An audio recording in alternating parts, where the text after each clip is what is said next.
उससे होना क्या है? हो सकता है रणनीति बना रहे हो कि समाजवादियों का वोट कैसे रोकना है।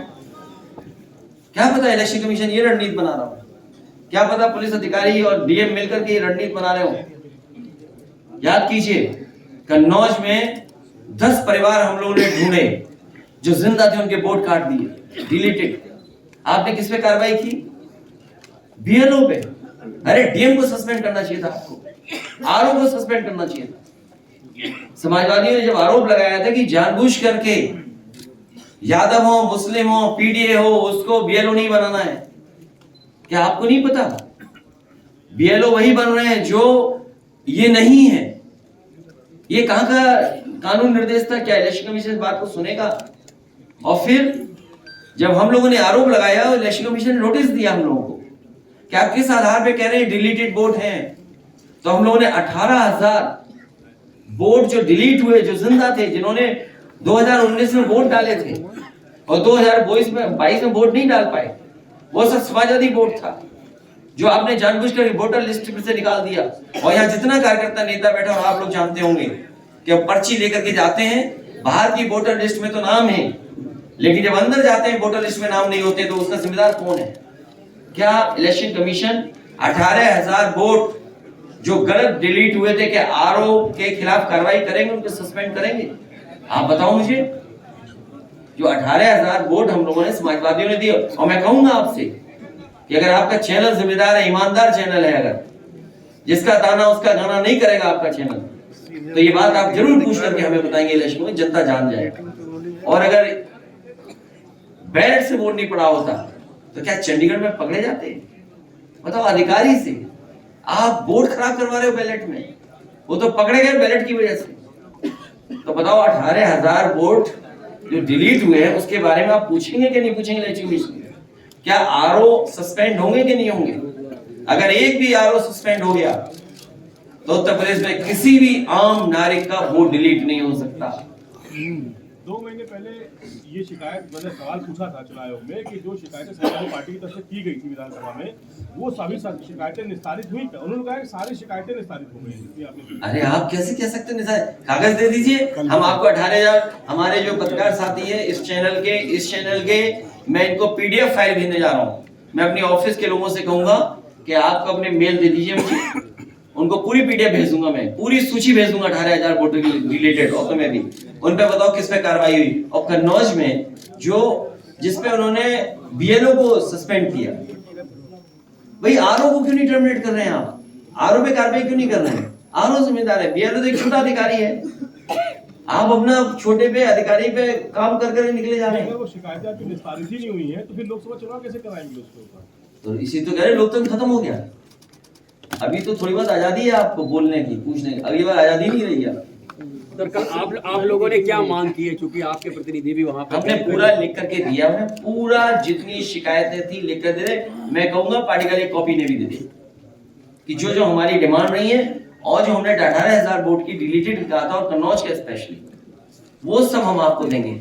और ये अमूमन है कि जो वोटर लिस्ट बाहर होती है, जब आप वोट पर्ची लेकर के अंदर जाते हैं तो नई वोटर लिस्ट मिलती है, उसमें आपका वोट ही नहीं होता है, आप ढूंढते रहिए अपना वोट।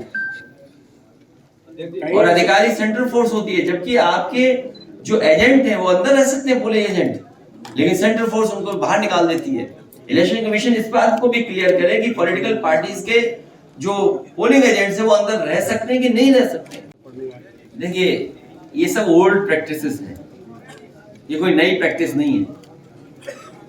ये राजनीति में ये सब ओल्ड प्रैक्टिसेस हैं, ओल्ड ट्रिक्स हैं जो कभी कामयाब नहीं होती।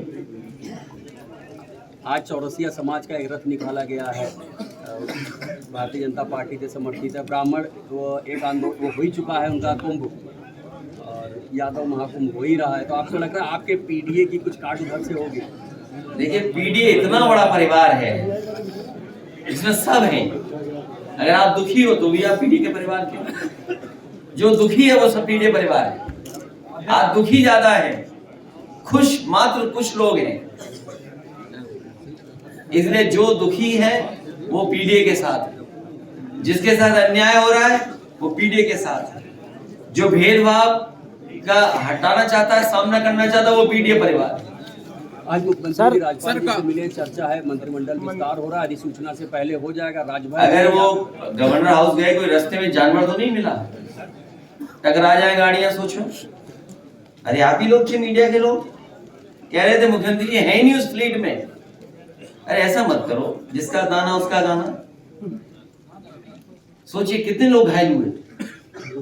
ये कोई समस्या नहीं है। हम लोगों ने सदन में और सदन के बाहर और जब कभी आप लोगों से मिले ये बात कही हम लोगों ने। न जाने कितने लोगों की जान जा चुकी है, हर दिन आज भी जान जा रही है।